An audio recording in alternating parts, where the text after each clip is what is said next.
سر.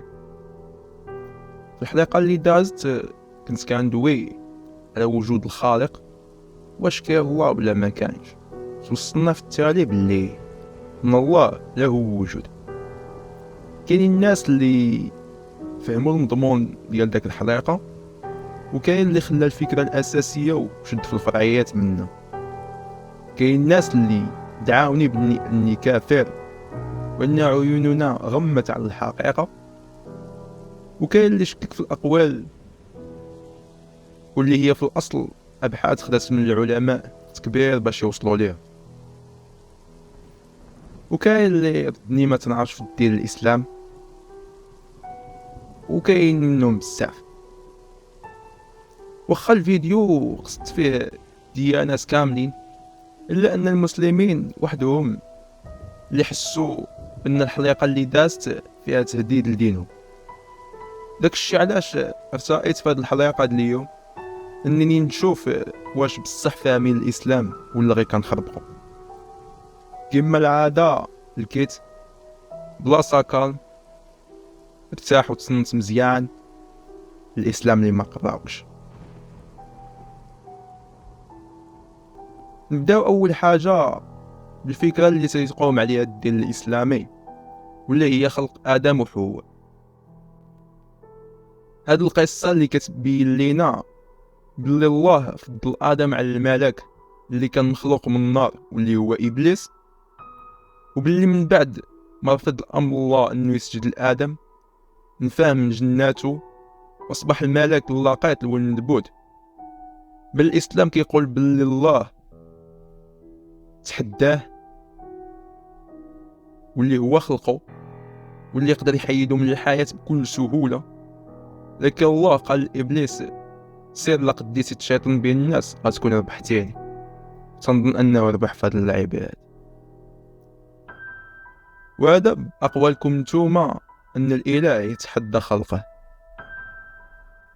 هذه القصه ما غاديش نسبوها انها تكتبت من قبل في القصص اللي جاو في التوراة والانجيل، ولكن هذه القصه كانت قبل ما يجي محمد.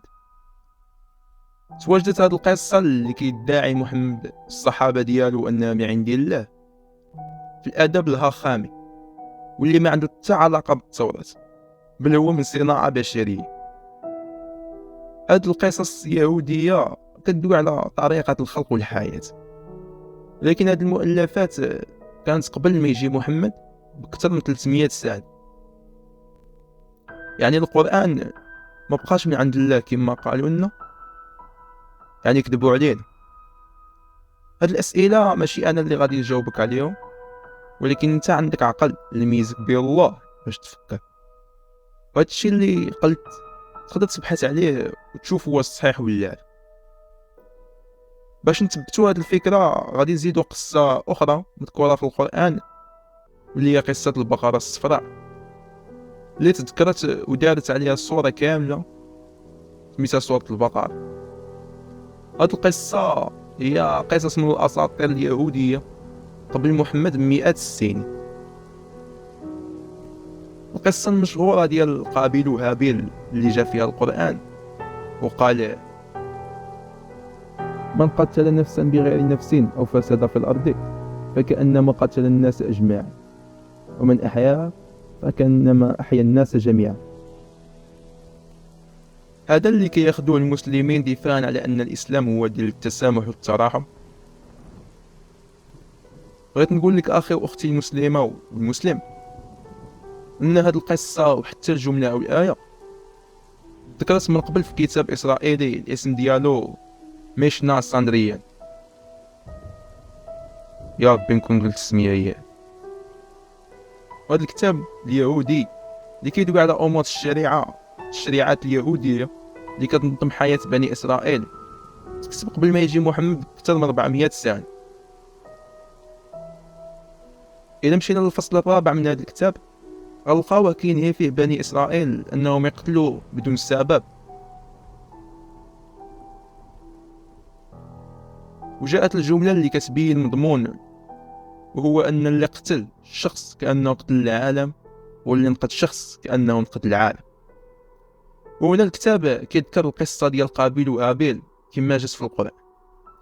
أما الدليل على أنها مأخوذة من هذا الكتاب وليس هو وحي يوحى، على القصة تهزت كيف ما هي تحطت في القرآن، حيث الآية تقول: من أجل ذلك كتبنا على بني إسرائيل أنه من قتل نفس، وإلى باقي الآية.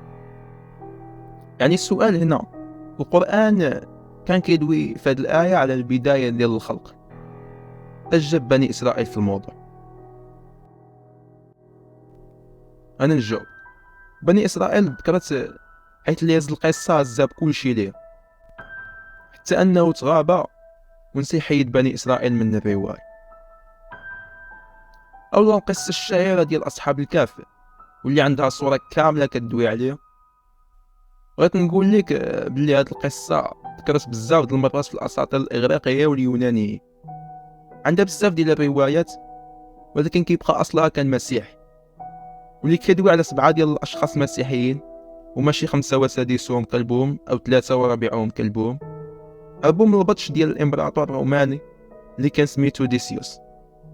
من بعد ما دخلوا للكهف بقاو يصلوا للمسيح باش ينقذهم، نعسهم واحد المدة وفيقهم من بعد.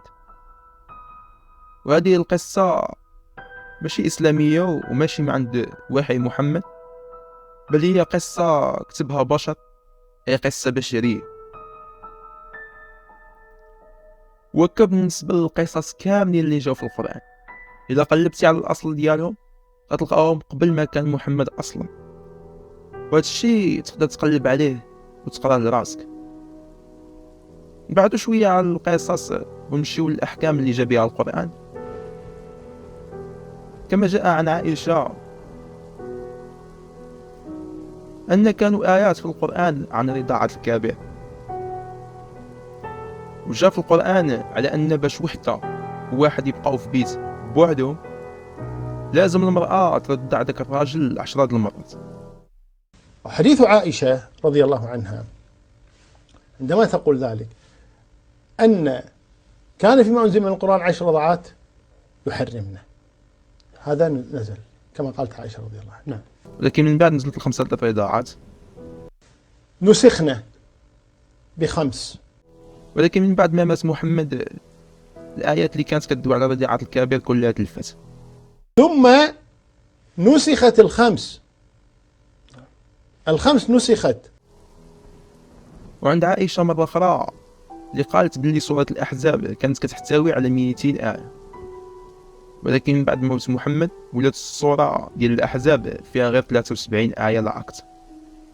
نعم، يقول بعض أهل العلم أنها كانت طويلة سورة الأحزاب، وأن نسخ أكثر، يعني سورة نسخ منها نسخ التلاوة، والقرآن فيه نسخ التلاوة نسخه الله تبارك وتعالى، كما قال الله تبارك وتعالى: ما ننسخ من آية أو ننسها نأتي بخير منها أو مثلها. ويقول سبحانه وتعالى: وإذا بدلنا آية مكان آية والله أعلم ما ينزل. ويقول: يمحو الله ما يشاء ويثبت. وهذا الشيء ماشي غير الآيات بوحدها، ولكن جاء على البهيقي في السنن أنه كاين جزء كبير من القرآن ما لقاوش، وباللي سورة الأحزاب كانت كتعادل سورة البقرة في آيات، وهذا الشيء تأيد من ابن كثير. وزاد عليها الأحاديث اللي كتقول اللي كانت السورة بحجم سورة براء، ولكن تلفات أو نساو ما كتبوهاش في القرآن أو ما بغاوش على حسب. وزاد عليها الصور اللي تحيدت بدافع السياسة، وهذا الشيء وقع مع عثمان من خرج القرآن ديالو وقال لهم باللي هو قرآن محمد، ولكن هو كان حيد جوج صور كانوا معروفين في القرآن اللي سبق، وهما سورة الولاية وسورة النوري.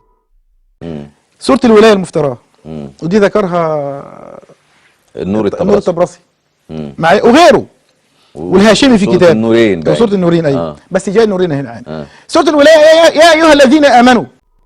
هذا الشيء اللي وقع في القرآن من حذف وتعديل وضياع هو اللي خلى عمر بن الخطاب قوله في حديث حتى حد ما يقول بلي أنه أخذ القرآن كامل حيتاش نصو ضاع، بل يقول بلي خديت من القرآن داك الشيء اللي بقى منه. وهذا ليس بقولي أنا، بل مؤيد بالأحاديث الصحيحة.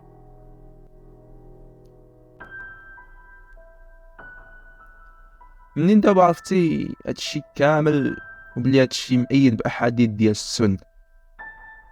نبداو دابا على الطريقة اللي تجمع بها القرآن.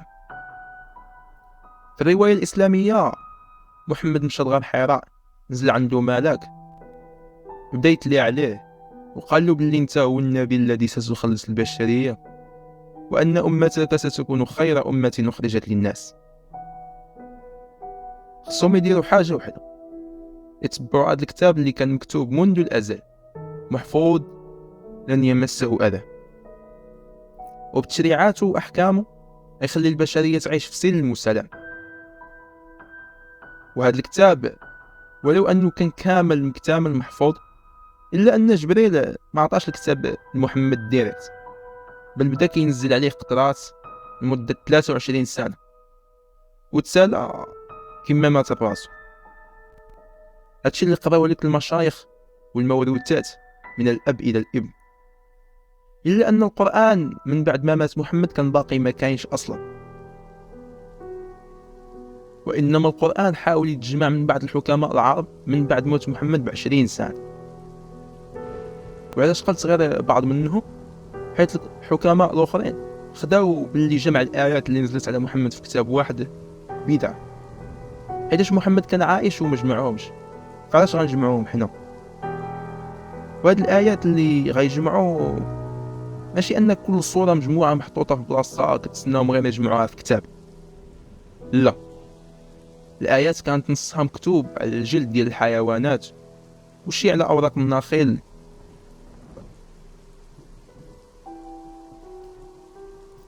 أما الجزء الثاني من هذه الآيات كانت مقسمة، كل واحد حافظ منها شوية.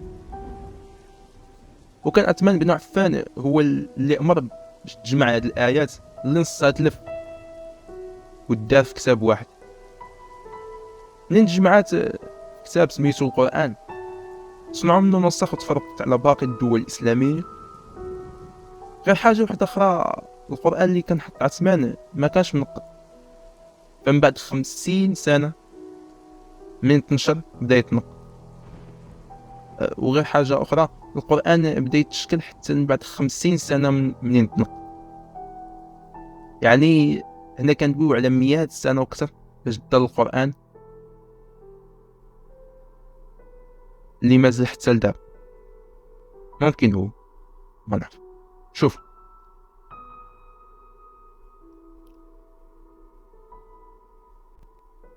لكن الشيء جديد أن عثمان من بغى يجمع هذا القرآن حط جميع المصاحف والآيات الزائدة. يعني عثمان حط الأصل وخلى التقليد اللي محذوف منه بزاف ديال الحوايج والآيات اللي كانت في عهد محمد. فعلاش عثمان حرق الأصل اللي هو الدليل الوحيد باللي داكشي اللي كتب قرآن عثمان اللي صحيح وما فيه حتى حاجة مبدلة على الآيات اللي نزلت على محمد، إلا إذا كان عثمان بدل شوية أو بزاف في القرآن. إذا كان القرآن بهذه الأهمية اللي كيقولوا، كنا على الأقل غنلقاو مصادر تاريخية غير إسلامية كدوي على القرآن، كما كنلقاو بزاف ديال المصادر التاريخية كدوي على المسيحية واليهودية. وما كاين حتى مؤرخ أو كاتب من الدول اللي احتلوها المسلمين ما ذكر هذا الكتاب في روايته. وكان تذكر اسم القرآن في مصدر تاريخي غير إسلامي كأول مرة حتى القرن الثامن ميلادي، بالضبط في سنة 710 ميلادي، أي من بعد 80 سنة من اكتمال القرآن، 60 سنة من تجمع وتنشر. هذا الشيء غريب، حيتاش فهاد 60 سنة العرب احتلوا بلاد كثيرة، فليس من الممكن أن لا يذكر أهم شيء في الإسلام أي رواية تاريخية غير إسلامية. يعني هذا الشيء كيبين على أن القرآن ما كانش له وجود آنذاك حتى دازت 80 سنة على موت محمد. أما لدوينا على كيفاش تجمع القرآن تاريخيا، فالقرآن تجمع على يد خليفة الدولة الأموية عبد الملك بن مروان، وأكد هذه الفكرة بقوله: ولدت في رمضان وفطمت في رمضان وجمعت القرآن في رمضان وإني أخاف أن أموت في رمضان. يعني عبد الملك بن مروان اعترف باللي هو اللي جمع القرآن وكملوا في شهر رمضان. فعلاش عبد الملك بن مروان عاود جمع القرآن من بعد ما جمعه عثمان قبل أكثر من 40 سنة؟ وهذا الشيء كيعطينا جوج فرضيات: إما القرآن ما كانش مجموع من قبل، وإما القرآن ديال عثمان ما كانش عاجب بن مروان، حيت زاد فيه شي حاجات، نقص شي حاجات باش تساعدو في الحكم ديالو. وهادشي اللي أكدو المساعد ديال عبد الملك بن مروان الحجاج من الأمر أن كل المصاحف اللي قبل من قرآن عبد الملك تحرق. وهادشي اللي كيعني أن قرآن عبد الملك مختلف عن قرآن عثمان. أما واش القرآن ديال عبد الملك هو اللي خدامين به اليوم؟ الجواب هو لا، حيت لقمنا الآيات ديال المصحف عبد الملك مع المصحف اليوم غنلقاو بزاف ديال الآيات إما محيدين أو زايدين الآيات المصحف عبد الملك. المهم هادشي كامل بغيت نقول لك أخي وأختي المسلمة والمسلم، القرآن قبل الدولة العباسية لم يكن مكتمل، والقرآن الذي أنت تتبعه اليوم داروا له أكثر من تغيير. وبهذا الشيء فإن القرآن ليس بكلام الله أو هو وحي يوحى، بل هو اجتهاد من محمد وأصدقائه. وهنا كلام الله ولا قابل للتحريف. وزالي الاجتهاد ديال بزاف الحكماء اللي جاو من بعد موت محمد قادوا القرآن باش ينفعهم ويسهل عليهم حكمهم.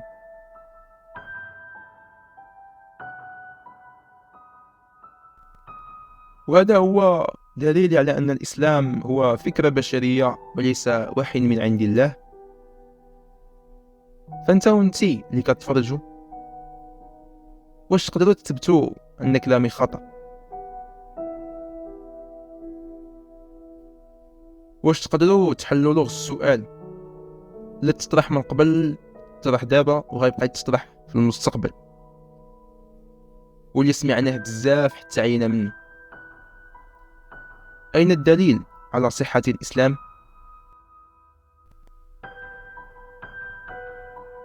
وكما قال الشيخ الفاضل طالوت: فين الدليل؟ فين الدليل؟ فين الدليل؟ فين الدليل؟ رانا بغينا الدليل.